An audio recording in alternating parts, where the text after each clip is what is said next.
A few years ago, when the Mackenzie pulp mill shut down, many people thought it was lights out for the community, that it would never come back. But the folks at Does Cho Logging, 100% owned by the McLeod Lake Indian Band, had a different idea: to save the mill. Does Cho General Manager Al Humphreys. Us and 3 other partners put enough money into it to keep it warm for the winter, to sell it to a suitor, which we did do. And along the way, the McLeod Lake Indian Band got a forest license, which ensures that the reopened mill has fiber. We started it, and the McLeod Lake Indian Band finished it by getting that license. And together, it enabled that pulp mill to reopen. So yeah, we feel like we had a real big part in helping this town. These days, Does Cho is doing what it does best.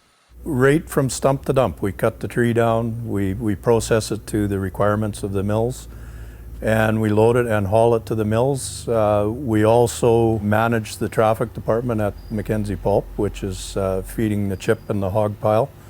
Everything that we harvest, we're the ones who build the road for our trucks to haul off of. Does Cho goes where many loggers fear to tread, deep in the bush where the hills are steep and the blowdowns are thick. There's no job they won't tackle, and they're pretty good at harvesting logs in ever more challenging locations. We're getting further away, and as we do that, we're also getting on steeper ground and more marginal areas that we didn't used to log, so it is challenging.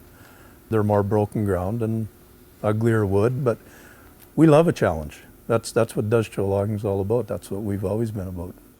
Does Cho had its biggest challenge back in '08, when it was hammered by the global downturn and the pine beetle devastation.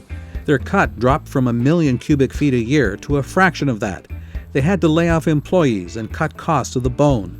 They diversified into mining, oil and gas, and coal. Now their cut is approaching its previous high, and they're hiring people back. About half of their workers are First Nations. We have a hiring policy that we try to hire McLeod Lake Indian Band members first, then their spouses, and then anybody qualified in the area. But they get preferential treatment? They do, but they have to be qualified for the job too. Does Cho's secret for long-term success includes great employees and the right equipment to tackle just about any job.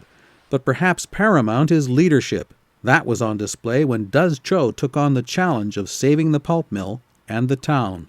Again, it goes back to a business-friendly chief that was open to new opportunities and ideas. And we presented this to him and the board, and everybody was on board with it. They thought it was a good idea, a bit risky at the time, but no risk, no reward. And it paid off for the band, for Does Cho, and at the end of the day, the biggest winner was Mackenzie.